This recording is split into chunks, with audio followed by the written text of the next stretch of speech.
ప్రస్తుత ముఖ్యమంత్రి పదే పదే అబద్ధాలు ప్రచారం చేస్తూ ఉంటారు ఎప్పుడు. అందులో భాగమే ఈ పింఛన్ల డ్రామా అనేది. జగన్మోహన్ రెడ్డి గారు అధికారంలోకి వచ్చిన తర్వాత 2,60,000 వాలంటీర్లు నియమించుకున్నాడు. 1,25,000 గ్రామ వార్డు సచివాలయ ఉద్యోగస్తులు నియమించారు. అంటే ఇంచుమించుగా వాలంటీర్లు ఎంతమంది అయితే ఉన్నారో అందులో సగం మంది గ్రామ వార్డు సచివాలయ ఉద్యోగస్తులు ఈరోజు రాష్ట్ర వ్యాప్తంగా పనిచేస్తున్నారు. ఈరోజు ఆంధ్రప్రదేశ్ రాష్ట్రంలో 15,000 గ్రామ వార్డు సచివాలయాలు ఉన్నాయి. ప్రతి సచివాలయంలో కూడా 8 నుంచి 10 మంది ఉద్యోగస్తులు ఉన్నారు.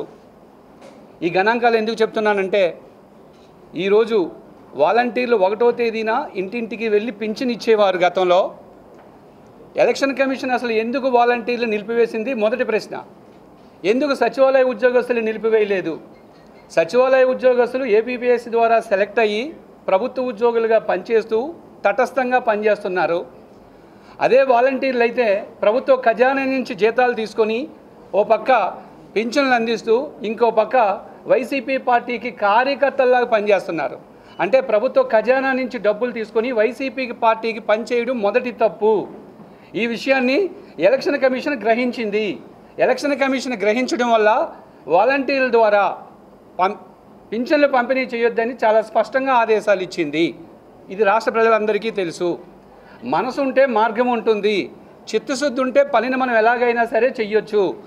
2,60,000 వాలంటీర్లు ఉంటే 1,25,000 మందికి సచివాలయ ఉద్యోగస్తులు ఉన్నారు కాబట్టి, అందులో సగం మంది ఉన్నారు కాబట్టి, ప్రతి గ్రామంలో ప్రతి వార్డులో కూడా సచివాలయం ఉంది కాబట్టి, అక్కడ 8 నుంచి 10 మంది ఉద్యోగస్తులు ఉన్నారు కాబట్టి ఈజీగా 1వ తేదీని పింఛన్లు ఇవ్వవచ్చు. ఒకవేళ ఇవ్వలేకపోతే 2 రోజుల్లో పింఛను ఇవ్వవచ్చు. అంటే ఈ ప్రభుత్వానికి చిత్తశుద్ధి లేదు. దీనికి కారణాలు 2. ఒకటి, తన దగ్గర ఖజానాలో డబ్బులు లేవు. ఇప్పటికే మున్సిపల్ శాఖ ప్రధాన కార్యదర్శి శ్రీలక్ష్మి మేడం గారు వైసీపీ పార్టీకి అనుకూలంగా ఇప్పటికే నిధులు మంజూరు చేసి ఉండడం వల్ల మన ఖజానా ఖాళీ అయింది. ఈ ఖాళీ అయిందని చెప్పకుండా తెలుగుదేశం పార్టీపైకి బురద చల్లడం జరుగుతుంది. రెండవది, వాలంటీర్లు లేకపోతే మీ ఇంటింటికి పింఛను రాదు. దీనికి కారణం తెలుగుదేశం పార్టీ అడ్డగించడం అని చెప్పి ఓ తప్పుడు ప్రచారాన్ని సమాజంలోకి తీసుకువెళ్ళడానికి ప్రయత్నం చేస్తుంది. ఆంధ్రప్రదేశ్ ప్రజలు అంత అమాయకులు కాదు. ఆంధ్రప్రదేశ్ ప్రజలు మేధో వర్గానికి చెందిన వాళ్ళు. ఈ విషయాన్ని ఇప్పటికే ప్రజలందరూ గమనిస్తున్నారు.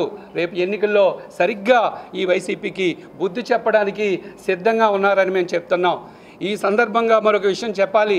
జగన్మోహన్ రెడ్డి గారు మొన్న సిద్ధం సభలో ఎన్ని అబద్ధాలు ఆడారంటే, పింఛన్ని మేము 1,000 రూపాయల నుంచి 3,000కి పెంచామని అబద్ధాలు ఆడారు. రాష్ట్ర ప్రజలందరూ గమనిస్తున్నారు. ఈ పింఛన్ వివరాలు మీ అందరికీ తెలుసు. చంద్రబాబు నాయుడు గారు అధికారంలోకి వచ్చినప్పుడు 2014లో 200 రూపాయలు ఉన్న పింఛన్ని మొదట 1,000 రూపాయలకి పెంచారు. 1,000 రూపాయల కంటే 5 రెట్లు పెంచారు. అంటే 500% పెంచారు. 2018-19 ఎన్నికలకు వెళ్ళే ముందు పింఛన్ని 1,000 రూపాయలు ఉన్నది 2,000 పెంచారు. అంటే 200 నుంచి 2,000కి పెంచారంటే అర్థం 10 రెట్లు పెంచిన ఘనత ఎవరిదంటే చంద్రబాబు నాయుడు గారిది. అప్పుడు ప్రతిపక్ష హోదాలో ఉన్న జగన్మోహన్ రెడ్డి గారు నేను అధికారంలోకి వస్తే 3,000 పింఛన్ చేస్తానని చెప్పారు. కానీ ఆయన ఏం చేశారు? 2,000ది కేవలం 250 రూపాయలే పెంచారు. 250 పెంచుకుంటూ వచ్చి 5 సంవత్సరాల్లో, అంటే 2019, 2024 ఈ 5 సంవత్సరాల్లో కేవలం 50% మాత్రమే పెంచారు. అంటే చంద్రబాబు నాయుడు గారు 200 నుంచి 2,000 10 టైమ్స్ పెంచితే జగన్మోహన్ రెడ్డి గారు 5 సంవత్సరాల్లో కనీసం 2 టైమ్స్ కూడా కాదు కదా, 50% మాత్రమే పెంచారు. ఈ విషయాన్ని రాష్ట్ర ప్రజలందరూ గమనిస్తున్నారు. ఇప్పటికే తెలుగుదేశం పార్టీ రేపు అధికారంలోకి వచ్చిన తర్వాత 3,000 ఉన్న పింఛన్ని ఒకేసారి 4,000కి పెంచుతామని, అది ఇంటింటికి వచ్చి ఇస్తామని ఇప్పటికే చెప్పడం జరిగింది. ఇంకొక వెరీ ఇంపార్టెంట్ పాయింట్ ఏంటంటే, ఈ వైసీపీ ప్రభుత్వం 1 నెల కానీ పింఛన్ తీసుకోకపోతే 2వ నెల పింఛన్ ఇవ్వటం లేదు. 2 నెలలు కానీ తీసుకోకపోతే పింఛను రద్దు అయిపోతుంది. అదే గతంలో చంద్రబాబు నాయుడు గారు అయితే వరుసగా 2 నెలలు తీసుకోకపోయినా 3వ నెల పాత పింఛన్లు అన్నీ కల్పించింది. ఇప్పటికే బాబు గారు చాలా స్పష్టంగా చెప్పారు, రేపు మేము అధికారంలోకి వచ్చిన తర్వాత ఏదైనా కారణం వల్ల పక్క నగరాల్లో పక్క రాష్ట్రాల్లో ఉన్నప్పటికీ 1 నెల తీసుకోకపోయినప్పటికీ మేము 2 నెలలు కలిపి 3 నెలలు కలిపి ఒకేసారి పింఛన్ ఇస్తామని చాలా స్పష్టంగా చెప్పడం జరిగింది. కాబట్టి రాష్ట్ర ప్రజలందరూ, సీనియర్ సిటిజన్లు అందరూ, వికలాంగ వర్గానికి చెందిన మీరందరూ ఒక్కసారి ఆలోచించి హేతుబద్ధంగా ఆలోచించి మంచి నిర్ణయం తీసుకోవాలని మేము ప్రజలందరినీ కోరుతున్నాం. Thank you. ఈసారి గతంలో అన్న ఎన్టీ రామారావు గారు మొట్టమొదటి పార్టీ పెట్టినప్పుడు కూడా వినుకొండ కమ్యూనిస్టులు గెలిచారు. అప్పుడు కూడా మొత్తం సీట్లు గెలవాల. కానీ ఈసారి చంద్రబాబు గారి నాయకత్వంలో జిల్లాలో 7 సీట్లు గెలిపించి చంద్రబాబు గారికి బహుమతిగా ఇస్తాం. ఎంపీ కూడా భారీ మెజార్టీతో గెలవబోతా ఉంది నర్సాపేట.